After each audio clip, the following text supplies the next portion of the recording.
Your bank is not working for you, it's working for someone else. Right now, somewhere across town, a wealthy person walks into the same bank you use, maybe even the same branch, and they walk out with a completely different deal. Lower interest rates, higher returns, fees that simply don't apply to them, and services you didn't even know existed. And the most unsettling part? Nobody told you any of this was possible. You've been using your bank the same way your parents taught you. Open an account, deposit your paycheck, pay your bills, maybe save a little. But the wealthy? They use banks as a tool, a leverage machine, a system they understand completely and exploit legally in ways most people never discover. By the end of this video, you'll know exactly how they do it, why the system is set up this way, and what you can start doing differently, starting today. Here's something that should bother you. Banks are businesses. They exist to make money, and the way they make money is by using your money, lending it out at rates far higher than what they pay you in interest, investing it in markets, and charging you fees every step of the way. The average American pays over $300 a year in banking fees alone, monthly maintenance fees, overdraft fees, ATM fees, wire transfer fees, and foreign transaction fees. $300 a year just to hold your own money. Now, here's where it gets interesting. Do wealthy people pay those fees? Almost never. A 2022 study by Capgemini found that high net worth individuals, people with over $1 million in investable assets, access financial services at fundamentally different terms than the average account holder. And it's not just about having more money in the account, it's about knowing the rules of a game that nobody teaches in school, nobody explains at the bank counter, and nobody talks about openly. Until now. Let's go through exactly how the wealthy use banks differently than you and what you can take away from each one. When you think of a bank, you probably think of a branch on the corner, a teller behind a window, a savings account, a checking account. That's retail banking. And retail banking is designed for volume, millions of everyday customers, small balances, standardized products, automated systems. It is not designed to help you build wealth. The wealthy know this, so they don't rely on retail banking the way most people do. Instead, they use what's called private banking or wealth management services. Private banking is a completely separate world inside the same institution. Think of it like a hotel with a VIP floor. Most guests take the elevator to floors 1 through 10, but there's a floor 11, no signs, no public access, where the service is completely different. Private banking clients get a dedicated relationship manager, one person, not a call center, not a chatbot, a real human being who knows your financial situation, calls you back within the hour, and proactively brings you opportunities. They get access to investment products that are not publicly available, pre-IPO shares, private equity deals, structured notes with guaranteed return floors. They get preferential interest rates on loans and mortgages, often 0.5% to a full percent lower than what you'd be offered. Over a 30-year mortgage, 1% lower interest rate saves you tens of thousands of dollars. Now, what's the entry point for private banking? Typically $1 million in assets with the bank. Some institutions start at $250,000. But here's the thing, you don't have to be a millionaire to start thinking like one. Many of the principles private banking clients use are available to anyone who knows to ask for them. This one takes most people a moment to process. The wealthy don't go to a bank to save money. They go to a bank to borrow money, strategically and deliberately. Here's why. If you have $1 million in investments earning, say, 8% annually, and you can borrow money from a bank at 3%, you never sell your investments, you borrow against them. This is called a securities-backed line of credit, or sometimes a pledge line. The wealthy person keeps their investments growing at 8%, they take a loan at 3%, and they use that loan to buy real estate, start a business, or cover major expenses. The spread, the difference between what their money earns and what they pay to borrow, works in their favor. Meanwhile, you and I are told, save money, then spend it. That advice guarantees you will always be behind, because when you save and then spend, your money stops working.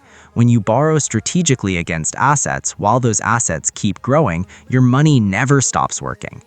There's another layer here that's even more powerful. In the United States, borrowing money is not a taxable event. Selling investments to pay for something, you pay capital gains tax. Borrowing against those same investments, no tax. This is one of the core mechanisms, sometimes called buy, borrow, die, that wealthy families use to transfer generational wealth while legally minimizing tax obligations. Is this available to regular people? To some extent, yes. Many brokerage accounts offer margin lending. Some credit unions offer lower-cost personal lines of credit, and home equity lines of credit work on the same principle. The strategy is what matters, and now you know the strategy. Here's something almost nobody tells you.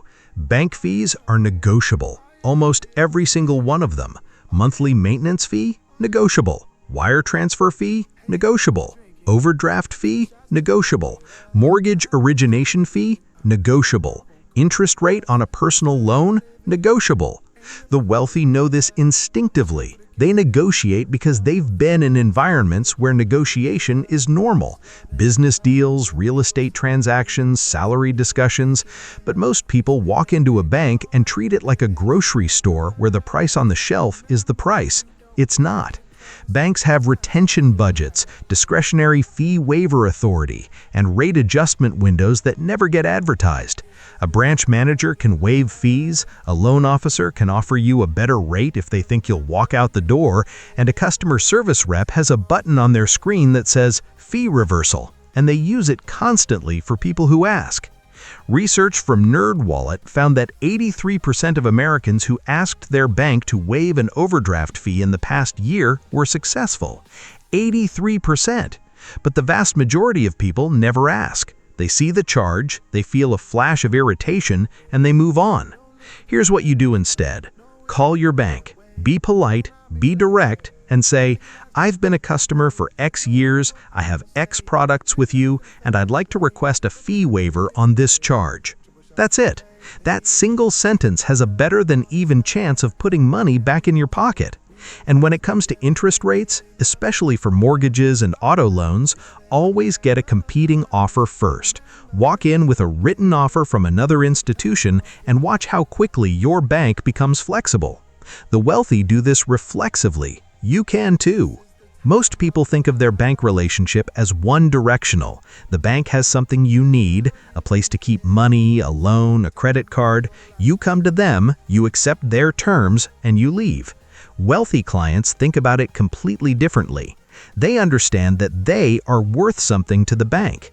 A high-value client brings deposits, investment assets, insurance products, mortgages, business accounts, and referrals. They represent years of revenue, and banks will compete for that relationship. This is why wealthy individuals regularly receive what are called proactive offers. The bank calls them with new investment products, better rates, upgraded account tiers, event invitations, and pre-approved credit at preferential terms. The average customer waits on hold. The valuable customer gets called first. So how do you shift this dynamic even without millions in assets? Consolidate. The more products you have with a single bank, the more valuable you become to them. If you have a checking account at one bank, a savings account at another, a mortgage at a credit union, and a credit card at a fourth institution, each one sees you as a small customer. Consolidate 2 or 3 of those into one relationship, then tell them you're doing it. Say, "I'm thinking about consolidating my banking here. What can you offer me?" That sentence changes the conversation. Suddenly, you're not a transaction, you're a relationship, and relationships get better deals. Here's a mental shift that separates average bank users from sophisticated ones. Most people think of a bank account as a container, a place to put money in, take money out, and keep it safe. The wealthy think of a bank relationship as a door to deal flow, to introductions, to information that never shows up publicly. Private banking clients are invited to exclusive investment briefings. They hear about real estate syndication deals before they're publicly listed. They receive research reports that aren't published for retail investors. Their banker is, in a very real sense, a connector in a private network. Now, access to these networks depends heavily on your asset level. That's just reality. But the underlying principle applies at every level. When you walk into your bank, you're not just accessing services, you're accessing a relationship. And that relationship, built over time, maintained with intention, opens doors. Your loan officer knows a real estate attorney. Your branch manager knows a business accountant. Your financial advisor knows a tax specialist. These connections are available to you, but only if you treat the relationship as a relationship, not just a transaction. Remember names, follow up, and be someone they're glad to hear from. That's networking, and networking is how opportunities find you. This last point is one people rarely talk about. Wealthy individuals are deeply focused on asset protection, not just growing money, keeping it. The average person has one checking account, one savings account, everything in one place, all under their name, fully visible and fully accessible. The wealthy structure their finances very differently. They use multiple accounts across multiple institutions, not out of disorganization, but by design. Different accounts serve different purposes: liquidity, investment, business operations, emergency reserves. They use legal structures, LLCs, trusts, family partnerships, to hold assets in ways that provide liability protection. They keep FDIC insurance limits in mind.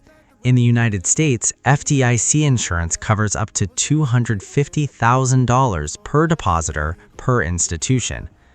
Wealthy families spread deposits across institutions or use account structures like joint accounts and beneficiary designations to maximize their insured coverage. They also use banks in multiple countries, not for tax evasion, that's illegal, but for genuine diversification, currency risk, and the possibility that any single country's banking system could face disruption. And they never keep their entire liquid net worth in a low-yield savings account. Every dollar has a job, every account has a purpose, and nothing sits idle. That level of intentionality, treating your money like a system rather than a pool, is available to anyone who chooses to adopt it. Here's what I want you to sit with for a moment.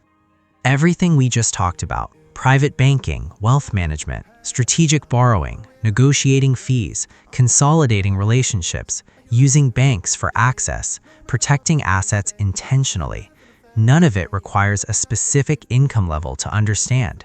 The information isn't secret. The gap isn't knowledge that's been locked away in a vault somewhere. It's knowledge that simply hasn't been presented clearly to most people. Because here's the uncomfortable truth about how banks work. Banks are not neutral.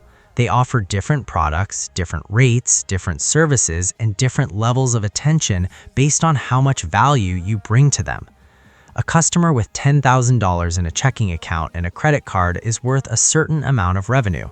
A customer with $500,000 in assets, a mortgage, a business account, and 3 investment products is worth dramatically more, and banks treat those customers accordingly. The system isn't designed to be unfair. It's designed to be efficient, to allocate the best resources to the most valuable relationships. Understanding that isn't depressing, it's empowering, because once you see how the system works, you can make deliberate choices about how to position yourself within it. You can consolidate your banking to appear more valuable. You can negotiate from a position of knowledge. You can borrow strategically instead of spending reactively. And you can build relationships instead of just transactions. You can start using your bank the way the wealthy use their bank, not because you have millions, but because you understand the game. And understanding the game is always the first move. Let's bring it together. Number 1. The wealthy use private banking and wealth management services, dedicated relationship managers, exclusive products, preferential rates. You don't need $1 million to start thinking this way. Consolidate your banking, ask for better terms, and treat the relationship as a two-way street. Number 2, they borrow strategically instead of saving and spending.